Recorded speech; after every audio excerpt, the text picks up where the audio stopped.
Teman-teman, kali ini kita akan melanjutkan materi yang sudah kita pelajari kemarin ya.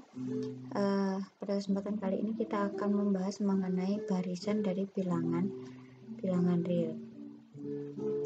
Oke, kira-kira sebelum masuk ke sana kita ingat dulu apa itu barisan ya. Ada barisan, ada deret. Kalau barisan itu apa, deret itu kira-kira apa? Jadi sama-sama kumpulan angka ya. Nah, di sana ada yang berpola, ada yang tidak. Kemudian itu yang barisan atau deret kalau saya sebutkan seperti itu. Nah, sekarang coba dilihat kalau misalkan saya punya ini 2, 3, 5, 6, 7 dan seterusnya. Kemudian saya punya 2 ditambah 3 ditambah 5 ditambah 6 ditambah 7 ditambah dan seterusnya. Kira-kira kalau seperti ini, yang barisan yang mana, yang deret yang mana? Oke, kalau barisan itu yang atas ya, kalau deret itu yang bawah. Deret itu jumlahan, bisa dibilang seperti itu. Nah, terkait dengan barisan maupun deret, itu ada dua jenis barisan dan deret yang cukup familiar mungkin pada teman-teman, yaitu ada barisan aritmatik dan barisan geometri ya. Nah, terlepas dari itu sebenarnya ada banyak lagi bentuk barisan, nggak cuma aritmatik geometri aja. Nah, sebagai contoh di sini saya punya 2, min 3, min 5, min 1. Mungkin ada yang bisa menebak kira-kira berapa suku setelahnya ini? Cukup sulit ya, karena di sini polanya dia tidak terlihat. Apakah ini termasuk pada barisan aritmatik atau barisan geometri? Itu pun kita juga terlalu sulit untuk mengarahkan ke sana ya kan? Karena polanya sendiri tidak teratur, nampaknya seperti itu. Nah, di sini nanti kita akan membahas mengenai barisan secara umum ya, bukan lagi barisan aritmatik, bukan lagi barisan geometri, tapi kita pada sudut pandang barisan yang lebih luas. Nah, di sini saya berikan dulu apa itu barisan ya. Jadi, barisan itu sebenarnya dia adalah suatu fungsi ya.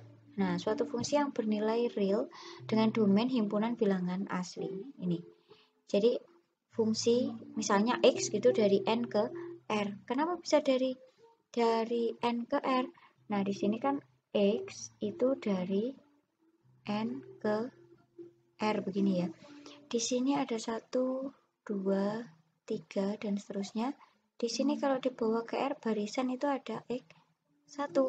Kemudian 2 dibawa menjadi X 2, 3 dibawa menjadi X 3, seperti itu. Makanya dalam barisan kita kenal dengan Xn, di mana N itu siapa? N itu adalah elemen bilangan asli. Ya. Oke, nah ini untuk notasinya ada banyak. Nah, nanti kemungkinan yang akan kita gunakan yang tengah ini, yang sering kita gunakan ya. Nah, di sini ada beberapa contoh barisan, seperti yang saya bilang tadi, tidak hanya barisan aritmatik, barisan geometri ya, ada macam-macam barisan yang kita bahas. Nah, ini yang pertama itu ada 2, 4, 6, 8. Nah, ini barisan genap atau bisa juga kita tulis dengan 2N seperti itu. Kemudian saya punya 1, setengah, sepertiga. Ini bisa saya tulis dengan seper-N. Nah, barisan itu juga dapat disajikan secara rekursif. Maksudnya apa rekursif? Jadi Xn itu diberikan dalam bentuk fungsi dari beberapa nilai yang sudah diketahui sebelumnya. Ya, itu namanya rekursif. Mungkin dari sini contoh di sini ada barisan Fibonacci. Ya. Fibonacci itu contoh barisan yang disajikan secara rekursif. Kemudian yang nomor 4 ini ada barisan aritmatik ya, ada suku awal, ada pembeda. Ada beda. Ini saya rasa sudah cukup familiar kalau untuk contoh yang keempat. Oke, coba kita lanjutkan.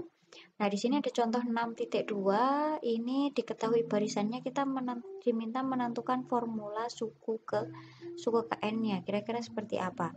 Kemudian contoh 6.3 ini diketahui formulanya, kemudian diminta menentukan 5 suku pertama. Ya, nanti ini kita diskusikan lebih lanjut pada saat perkuliahan berlangsung ya. Oke, nah kita berbicara barisan. Barisan itu kan bilangannya semakin lama semakin bilangannya ada banyak ya. Misalkan kayak gini. Yang ini saja. Setengah, 2/3, 3/4, 4/5. Kira-kira nanti semakin lama ini semakin menuju ke berapa? nilainya akan seperti apa semakin lama. Ketika n-nya semakin besar, kira-kira nilainya seperti apa. Nah, berbicara barisan tidak terlepas dari yang namanya limit. Ya, ada namanya limit barisan. Jadi kalau misalkan saya punya xn, itu adalah barisan bilangan real, kemudian x, bilangan real ya, itu dikatakan limit dari barisan xn jika apa? Untuk setiap epsilon positif terdapat bilangan asli n, umumnya bergantung pada epsilon ya ini. Maksudnya seperti apa? Bisa saja n itu berbentuk epsilon per 2, epsilon per 3, atau sekian kali epsilon, macam-macam. Ya, pada umumnya, tapi tidak harus selalu juga. Nah, di sini sehingga berlaku mutlak dari xn min x itu kurang dari epsilon untuk setiap n lebih dari sama dengan n yang di sini tadi. Nah, untuk n yang kurang dari n besar bagaimana? Nah, itu bisa saja kacau barisannya, random dalam artian belum berpola atau belum mengarah ke suatu nilai tertentu. Ini jaminannya kalau limit itu yang penting kita bisa menemukan n besar ini, ya. Dimana setelah n besar itu barisannya menjadi terlihat kira-kira mengerucut kemana, mendekati nilai berapa. Itu namanya limit barisan. Oke, kemudian jika x itu adalah limit dari barisan x ini tadi ya, atau xn, itu bisa dikatakan bahwa barisan x itu dia konvergen ke x kecil, atau ditulis limit x besar sama dengan x, atau limit xn itu sama dengan x. Nah, ini yang perlu digarisbawahi, ketika suatu barisan itu punya limit ya, maka dia namanya konvergen. Sedangkan kebalikannya, kalau dia tidak punya limit berarti namanya divergen. Nah, diingat kembali tadi limit xn, berarti kan limit xn itu sama dengan x ketika apa? Nih, bisa saya tuliskan begini, ketika untuk setiap epsilon positif itu terdapat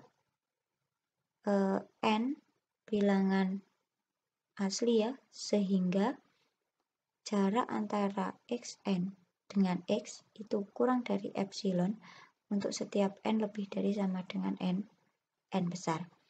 Nah, kira-kira kalau limit xn itu bukan x atau tidak sama dengan x seperti apa? Nah, seperti ini. Limit xn tidak sama dengan x artinya apa? Ada epsilon 0 lebih dari 0, sehingga apa? Untuk setiap n bilangan asli terdapat n 0 lebih dari n, sehingga apa? Jarak antara xn 0 dengan x itu lebih dari sama dengan epsilon 0. Oke? Oke. Nah, selanjutnya ini ilustrasi dari barisan konvergen tadi. Tadi kan kita tahu bahwasanya xn dengan x itu kurang dari epsilon, begitu ya.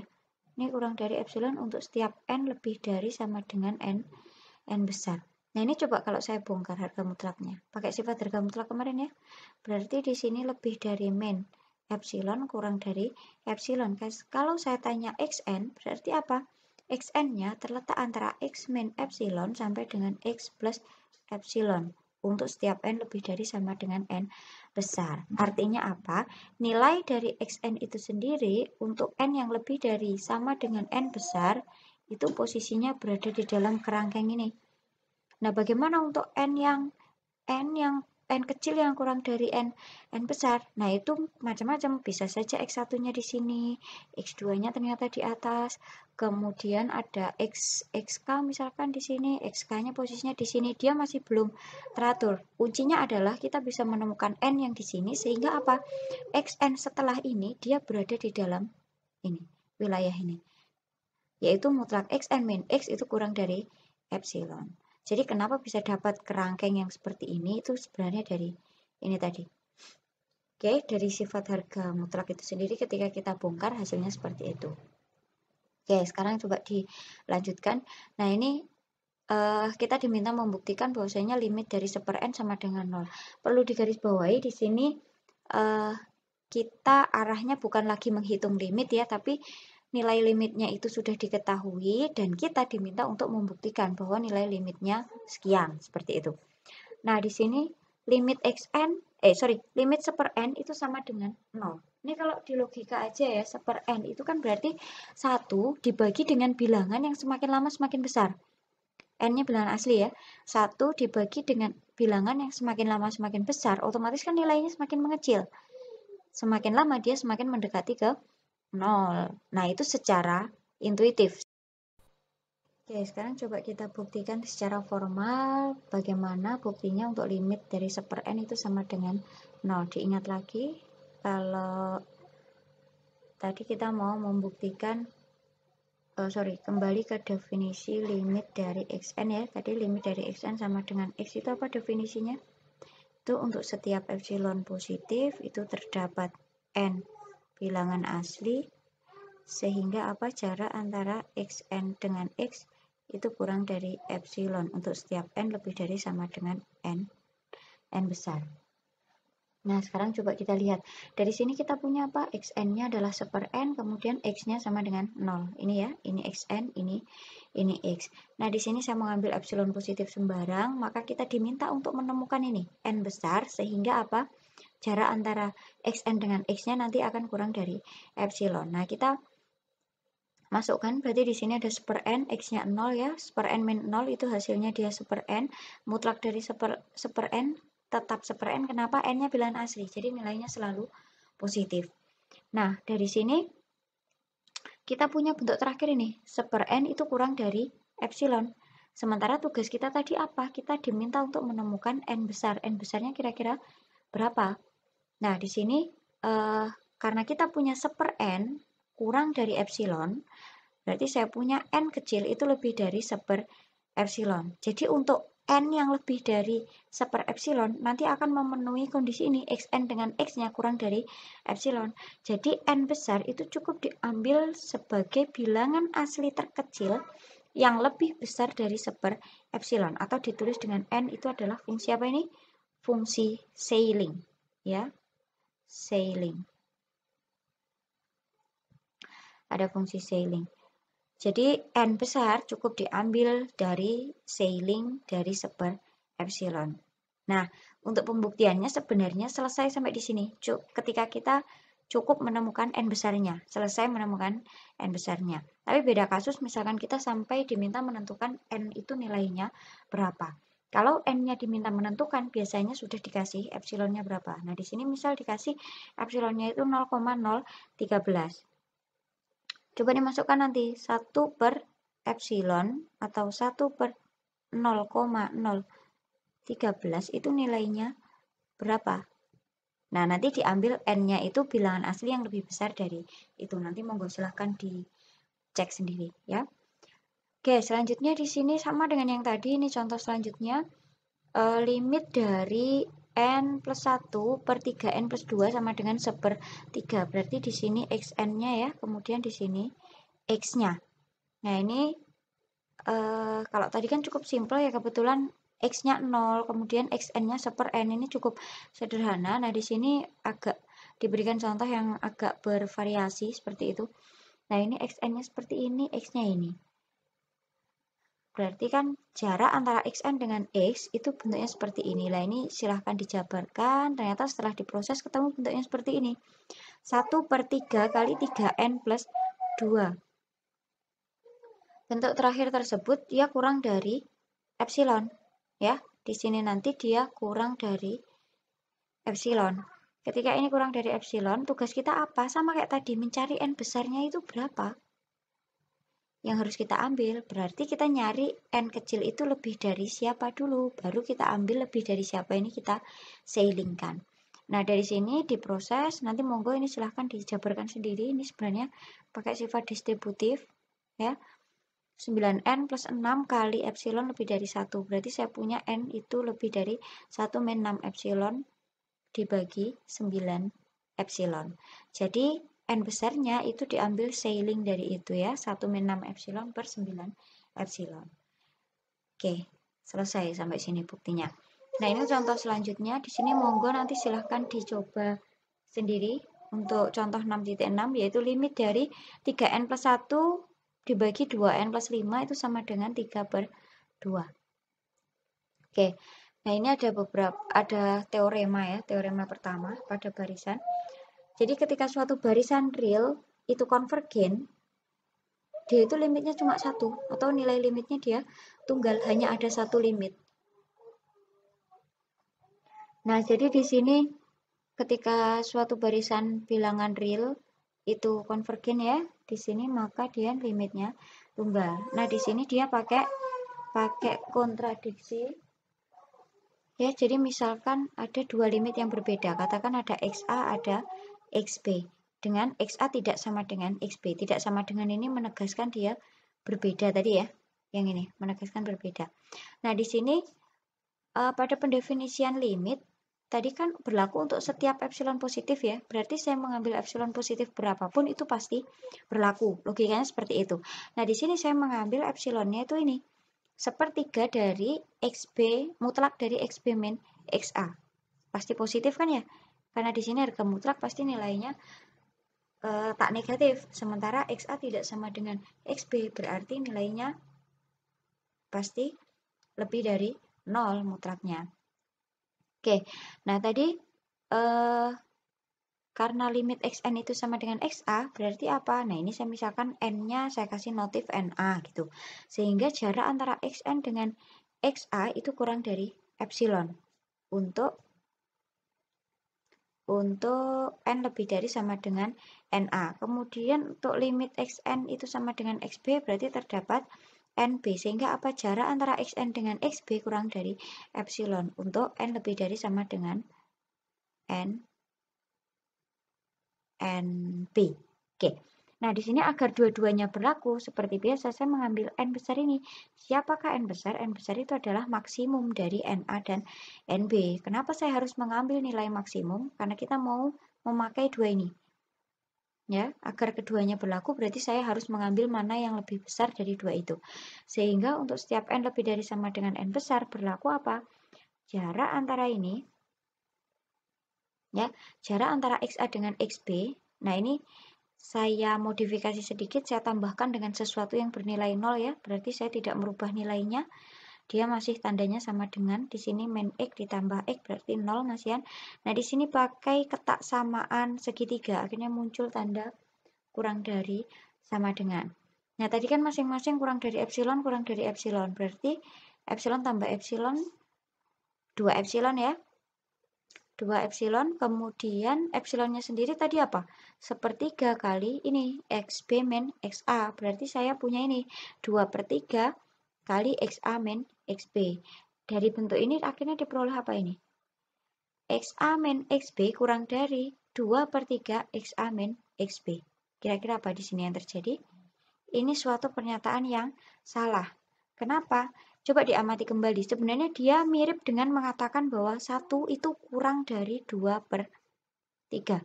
Jelas ini suatu pernyataan yang salah kan? Karena 2/3 itu dia nilainya kurang dari 1. Nah, berarti di sini pengandaian tadi salah. Harusnya apa? Yang semula XA tidak sama dengan XB, diandaikan seperti itu, harusnya adalah XA dia sama dengan XB. Dengan kata lain, limitnya dia tunggal. Oke. Sekarang coba kita lihat di sini ada ekor barisan ya, di sini ekor barisan. Nah, di sini misalkan saya punya barisan X itu ada X1, X2 dan seterusnya ada Xn gitu ya. X1, kemudian X2, kemudian ada Xn, kemudian ada Xn plus 1 gitu ya. Dan seterusnya di sini ada XM, XM, di sini XM plus 1 dan seterusnya. Nah, kemudian dibentuk barisan baru XM, ini tadi X-nya, dibentuk barisan baru XM, itu siapa XM? Itu dimulai dari XM plus 1, XM plus 2, berarti dipotong dari sini. Nah, ini barisan mulai dari XM plus 1 dan seterusnya ke kanan itu adalah anggota dari ini. Nah, ini namanya adalah ekor ke M dari barisan X. Jadi ekor barisan itu adalah barisan yang dibentuk dengan menghilangkan sebanyak M suku pertama. Jadi ini dibuang, ini dibuang, ini dibuang, diambil mulai dari sini ke kanan. Itu namanya ekor ke M barisan X. Nah, pertanyaannya adalah, kira-kira nanti kekonvergenannya bagaimana? Hubungan kekonvergenan ekor barisan dengan barisan asalnya tadi bagaimana? Nah, ini dijawab oleh teorema 6.2. Jadi di sini ada keterkaitan antara kekonvergenan barisan semula, barisan asalnya dengan ekor barisannya. Langsung saja kita buktikan ya teorema terkait dengan ekor barisan. Jadi di sini mengatakan bahwasanya limit dari limit dari ekor barisan itu sama dengan limit dari barisan asalnya. Nah, di sini bunyi teoremanya itu jika dan hanya jika ya. Berarti apa kalau seperti itu? Buktinya dua arah. Nah, ini yang pertama kita buktikan ke arah kanan, berarti diketahui X-nya dia konvergen ya. Nah, di sini diambil epsilon positif sembarang, kemudian diketahui xn-nya konvergen, misalkan limit xn itu sama dengan x, maka apa? Terdapat n. Sehingga jarak antara xn dengan x itu kurang dari epsilon untuk setiap n sama dengan n sama n plus 1, n plus 2 dan seterusnya. Atau ini sama aja sih artinya dengan n lebih dari sama dengan n besar ya. Kemudian misal ekor barisannya XM itu definisinya seperti ini, XM plus N gitu ya. Ini definisi dari ekor barisan. Nah, coba dicek. Ini tadi untuk N yang ini aja atau N lebih dari sama dengan N besar itu berlaku seperti itu tadi ya. Maka N lebih dari sama dengan N besar. N saja lebih dari sama dengan N besar, apalagi ditambah dengan M, di mana M bilangan asli. Maka M plus N itu juga lebih dari sama dengan N besar. Berarti juga berlaku seperti itu. Jarak antara XM plus N dengan X itu kurang dari epsilon. Untuk setiap N lebih dari ini. N lebih dari N besar. Lebih dari sama dengan N besar. Nah, ini artinya apa? Limit dari XM itu sama dengan X. Nah, sekarang coba kita lihat arah sebaliknya. Di sini yang diketahui adalah ekor barisannya yang konvergen. Misalkan limitnya adalah X. Kemudian diambil epsilon positif sembarang, maka terdapat bilangan asli N, sehingga apa? Sehingga jarak antara XM plus N dengan X itu kurang dari epsilon untuk setiap N. Dengan M plus N-nya ini. Nah, diingat lagi bahwa definisi dari limit barisan ya, kita kuncinya apa? Menemukan N besar bilangan asli itu ya. Nah, karena tadi kita sudah pakai N besar, nih saya coba pakai N1, di mana N1 ini bisa saya peroleh dengan cara N besar dikurangi M. Sehingga apa? Jarak antara xn dengan x itu kurang dari epsilon untuk setiap n lebih dari sama dengan n1. Bentuknya seperti ini ya. Dengan kata lain apa? Limit dari x itu sama dengan x kecil. Oke, sekarang kita lanjutkan. Nah, ini contoh 6.7 ini sebagai penggunaan ya, contoh penggunaan dari teorema ekor barisan. Nah, di situ diketahui barisan YN itu konvergen. Tapi konvergen ke berapa tidak tahu. Nah, di sini kita manfaatkan ekor barisan untuk menentukan limitnya berapa. Nah, di sini bentuknya seperti ini. Ini didefinisikan secara rekursif ya. Y1-nya 2, YN plus 1-nya itu adalah setengah dari YN plus 2 per YN. Nah, yang perlu kita tahu adalah YN plus 1 ini dia adalah ekor dari barisan XN. Oke, coba kita cek. Nah, ini saya misalkan limit YN itu sama dengan Y. Maka dengan teorema ekor barisan diperoleh apa? Limit YN plus 1 itu sama dengan setengah kali limit YN ditambah 2 per limit YN. Ini sebenarnya kita pasang aja di sini tadi limit kiri kanan, kemudian yang sebelah kanan bisa masuk satu persatu ya limitnya. Oke, kemudian saya peroleh ini Y sama dengan setengah kali Y plus 2 per Y dan seterusnya, sehingga saya dapat Y kuadrat sama dengan 2, sehingga diperoleh apa? Y itu sama dengan plus minus akar 2. Nah, sekarang yang diperhatikan adalah Y1 saya punya 2. Kemudian YN plus 1 itu setengah ditambah setengah kali YN ditambah 2 per YN. Pengoperasiannya tidak mungkin menghasilkan bilangan yang negatif ya. Artinya apa? Suku-sukunya dia selalu positif. Berarti saya ambil Y-nya adalah akar 2. Oke, itu untuk contoh 6.7. Nah, ini teorema yang selanjutnya, itu namanya teorema kekonvergenan terdominasi. Jadi misal ada dua barisan bilangan real, ada AN, ada XN.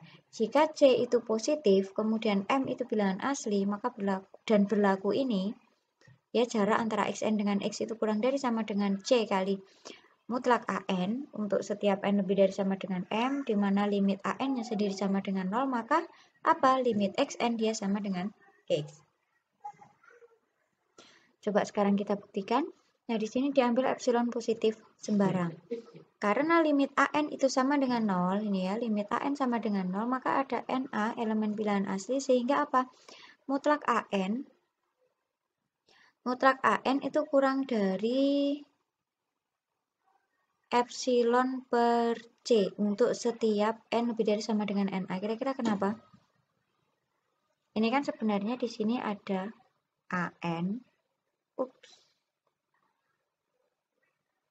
min 0 gitu ya. Tidak lain min 0 hasilnya apa?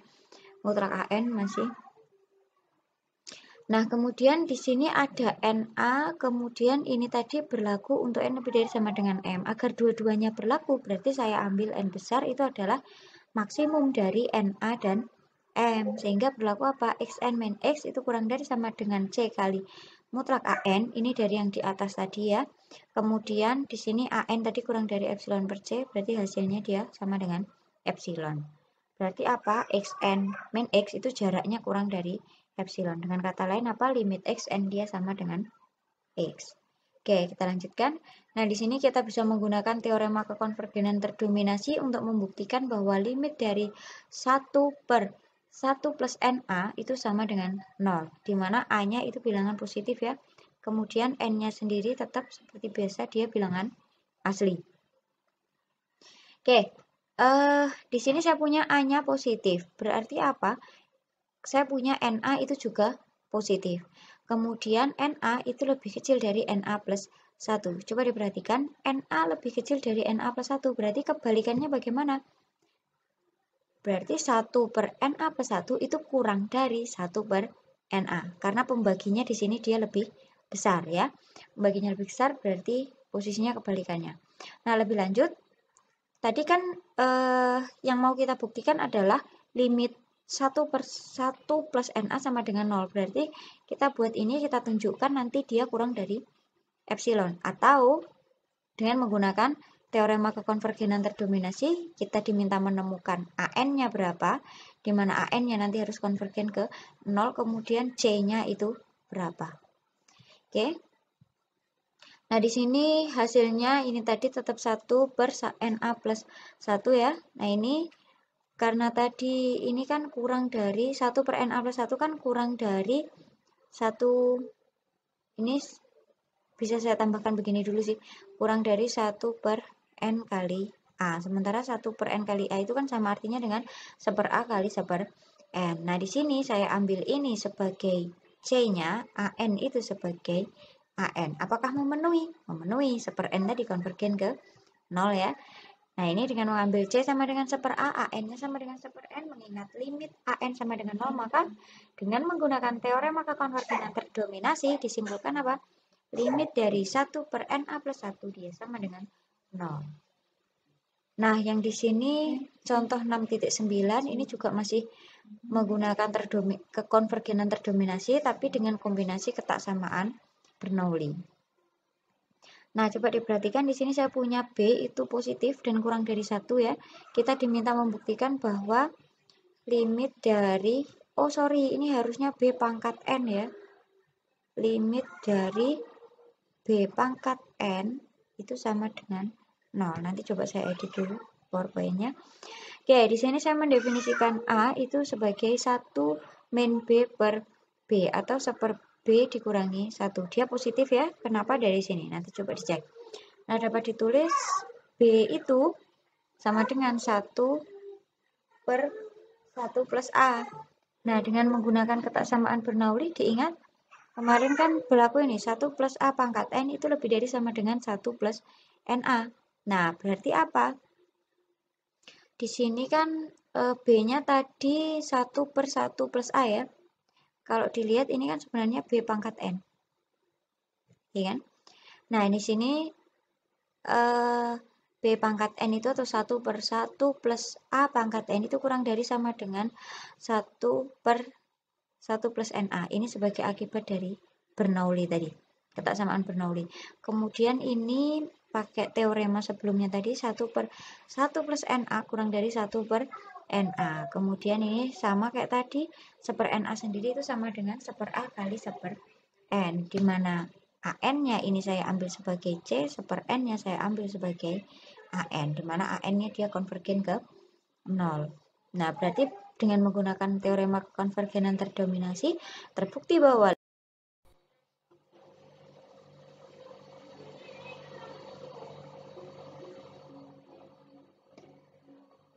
Oke, saya lanjutkan. Berarti di sini tadi terbukti ya bahwasanya limit dari B pangkat N itu dia sama dengan 0. Nah, sekarang coba contoh 6.10 ya, nanti silahkan diselidiki kira-kira bagaimana pembuktiannya, kurang lebih ide-idenya juga seperti itu. Monggo, nanti bisa dicoba sendiri. Nah, di sini ada sifat dari limit barisan ya, itu ada namanya adalah barisan terbatas. Jadi kalau saya punya XN, itu barisan itu dikatakan terbatas jika apa? Jika ada M positif, M-nya bilangan apa? Sembarang. Bilangan real yang mana dia positif. Sehingga apa? Mutlak dari XN itu kurang dari sama dengan M. Ya, jadi mutlaknya itu kurang dari sama dengan M untuk setiap N bilangan asli. Dengan kata lain apa? Xn itu dikatakan terbatas jika apa? Ini kita bongkar coba. Xn itu kurang dari sama dengan M. Itu berarti apa? Xn itu lebih dari min M. Ini kurang lebih dari sama dengan, di sini kurang dari sama dengan M ya. Nah, berarti kalau saya punya min M-nya di sini, M-nya di sini berarti siapa Xn-nya itu terletak di rentang ini. Ya, itu namanya dia barisannya terbatas. Nah, di sini barisan seper n sama barisan min 1 pangkat n itu dia merupakan barisan terbatas. Coba nanti dipikirkan kira-kira m-nya berapa. Kita diskusikan waktu kuliah. Kemudian barisan 2n itu barisan yang tidak terbatas. Kira-kira kenapa? Kok bisa 2n itu tidak terbatas? Oke. Nanti ini kita diskusikan waktu kuliah ya. Oke, selanjutnya di sini kekonvergenan dan terbatas. Itu ternyata mereka ada hubungannya. Jadi setiap barisan yang konvergen pasti dia terbatas. Nah, di sini diketahui xn-nya dia konvergen. Katakanlah limit xn sama dengan x ya. Nah, di sini saya mengambil epsilonnya 1.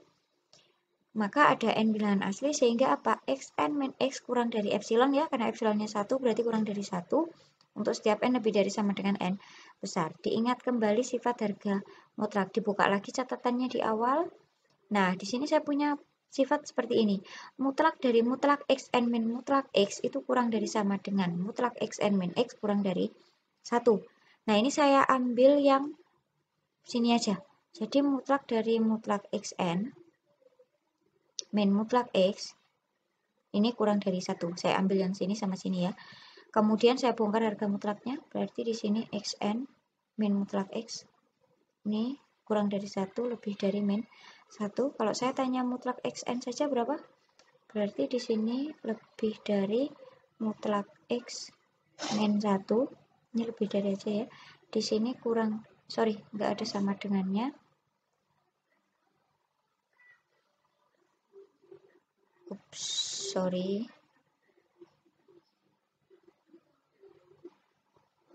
Coba saya hapus dulu ini.